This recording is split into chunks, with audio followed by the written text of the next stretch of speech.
आप सभी को मेरी राम राम। हरिभूमि न्यूज बुलेटिन में आपका स्वागत है। आज की वीडियो में हम सबसे पहले बात करते हैं विधानसभा के शीतकालीन सत्र की। हरियाणा विधानसभा के शीतकालीन सत्र का आगाज गुरुवार को बेहद भावुक और हंगामेदार रहा। सत्र के पहले ही दिन सदन में आस्था, सियासत और जन सरोकारों का अनूठा संगम देखने को मिला। एक और मुख्यमंत्री नायब सिंह सैनी गुरु तेग बहादुर जी के बलिदान को याद कर भावुक हो उठे और उनकी शहादत को राष्ट्र की सुरक्षा का आधार बताया, तो दूसरी ओर विपक्ष ने अपनी तीखी रणनीति से सरकार की घेराबंदी की। सदन में रंगों की राजनीति भी हावी रही। जहां मुख्यमंत्री भगवा पगड़ी में नजर आए, वहीं कांग्रेस विधायक किसानों के समर्थन में हरी जैकेट पहनकर पहुंचे। प्रश्नकाल के दौरान स्कूलों की जर्जर हालत और बाढ़ प्रभावित खेतों से गाद हटाने जैसे मुद्दों पर सत्ता पक्ष और विपक्ष के बीच तीखी नोकझोंक हुई। इसी बीच भूपेंद्र सिंह हुड्डा को आधिकारिक तौर पर नेता प्रतिपक्ष की जिम्मेदारी सौंपी गई, जिससे सदन में राजनीतिक समीकरण और दिलचस्प हो गए। आगामी दिनों में धान घोटाला और कानून व्यवस्था जैसे विषयों पर सत्र के और अधिक गरमाने के आसार हैं। अगली खबर गुरुग्राम से। यहां गढ़ी हरसरू रेलवे स्टेशन के पास पति को बचाने के चक्कर में पत्नी भी तेज रफ्तार ट्रेन की चपेट में आ गई। दोनों की मौके पर मौत हो गई। प्रत्यक्षदर्शियों और लोको पायलट के अनुसार ये जोड़ा ट्रैक के किनारे बैठा था, तभी अचानक पति पटरियों की ओर बढ़ा और उसे बचाने या रोकने की कोशिश में दिल्ली से राजस्थान की ओर जा रही स्वर्ण नगरी एक्सप्रेस ट्रेन की चपेट में पत्नी भी आ गई। ट्रेन की रफ्तार इतनी तेज थी कि पुरुष का शरीर करीब 100 मीटर तक घिसटता चला गया और अंगों के परखच्चे उड़ गए। जीआरपी ने शवों को कब्जे में लेकर शिनाख्त की कोशिशें तेज कर दी हैं।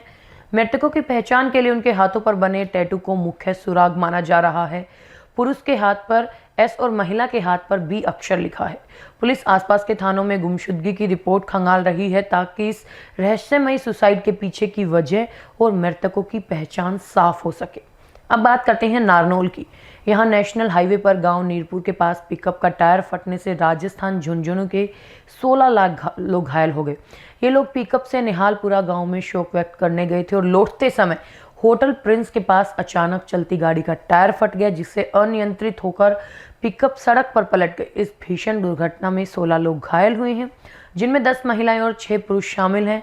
हादसे की चीख पुकार सुनकर मौके पर पहुंचे स्थानीय निवासियों ने तत्परता दिखाते हुए गाड़ी के नीचे दबे लोगों को बाहर निकाला। घायलों में से 6 की स्थिति अत्यंत चिंताजनक बनी हुई है, जिन्हें निजी अस्पताल में भर्ती कराया गया, जबकि अन्य 10 का उपचार नागरिक अस्पताल में चल रहा है। घायलों में गाड़ी चला रहे उप सरपंच महिपाल भी शामिल है और पुलिस ने बताया कि पिकअप में कुल 30 लोग सवार थे। अब चलते हैं हांसी। यहाँ मुल्तान कॉलोनी में घर के भीतर चार्ज हो रही एक इलेक्ट्रिक स्कूटी की बैटरी बम की तरह फट गई, जिसमें एक व्यक्ति की मौत हो गई, जबकि उसकी पत्नी और 2 बच्चे गंभीर रूप से घायल हो गए। और यह हादसा उस समय हुआ जब ई रिक्शा चालक नरेश गुरुवार सुबह 5:30 बजे स्कूटी का चार्जिंग प्लग हटा रहे थे। धमाका इतना भीषण था कि नरेश की मौके पर ही मौत हो गई और पूरे घर में आग फैल गई। इस अग्निकांड में नरेश की पत्नी और उनके 2 बच्चे बुरी तरह झुलस गए। तीनों को नाजुक हालत में अस्पताल में भर्ती कराया गया। स्थानीय लोगों की बहादुरी से घर में रखे गैस सिलेंडर को समय रहते बाहर निकाला गया, जिससे मोहल्ला एक बड़े विनाश से बच गया। पुलिस और फोरेंसिक टीम ने मौके पर पहुंचकर जांच शुरू कर दी। अगली खबर यमुनानगर के दामला से। बुधवार रात 2 मोटरसाइकिलों की आमने सामने जोरदार टक्कर ने 22 वर्षीय अंकित और 40 वर्षीय धर्म की मौत हो गई। अंकित फूड डिलीवरी का काम खत्म कर घर लौट रहा था और घर में उसकी बड़ी बहन की शादी की बातचीत चल रही थी, लेकिन इस हादसे ने परिवार की उम्मीदों को मातम में बदल दिया और हादसे में जान गंवाने वाला दूसरा युवक धर्म मूल रूप से बिहार के वैशाली का रहने वाला था। वो अस्पताल में भर्ती अपने बीमार भतीजे से मिलकर वापस लौट रहा था। 3 बच्चों के पिता धर्म पिछले 20 वर्षों से यमुनानगर की एक प्लाईवुड फैक्ट्री में काम करते थे। टक्कर इतनी भीषण थी कि अंकित ने रात में ही दम तोड़ दिया, जबकि धर्म की मौत सुबह इलाज के दौरान हुई। पुलिस ने दोनों शव का पोस्टमार्टम कराकर परिजनों को सौंप दिया है। अब बात करते हैं कड़ाके की ठंड और कोहरे की। हरियाणा में मौसम ने करवट ले ली है और अब कड़ाके की ठंड के साथ घने कोहरे ने जनजीवन को प्रभावित करना शुरू कर दिया है।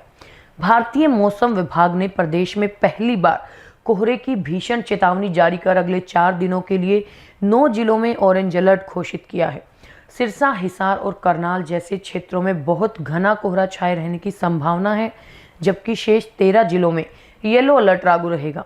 मौसम वैज्ञानिकों ने एक नए पश्चिमी विक्षोभ के सक्रिय होने से 21 दिसंबर तक धुंध का ये प्रकोप बना रहेगा। कोहरे के कारण सड़कों पर विजिबिलिटी कम होने से हादसों का खतरा बढ़ गया है, जिसके चलते प्रशासन ने वाहन चालकों को धीमी गति और सावधानी से गाड़ी चलाने की एडवाइजरी जारी की है। पिछले 24 घंटों में नारनौल 5.6 डिग्री सेल्सियस के साथ राज्य का सबसे ठंडा इलाका रहा। वहीं दिन के तापमान में भी लगातार गिरावट दर्ज की जा रही है। हरियाणा की ऐसी ही मुख्य खबरों से जुड़े रहने के लिए हमारे चैनल पर बने रहिए। वीडियो अगर पसंद आई हो तो उसे लाइक करें, शेयर करें, सब्सक्राइब करें। खबर को अगर विस्तार से जानना है तो हरिभूमि अखबार पढ़ें या फिर हरिभूमि वेबसाइट पर जाएं।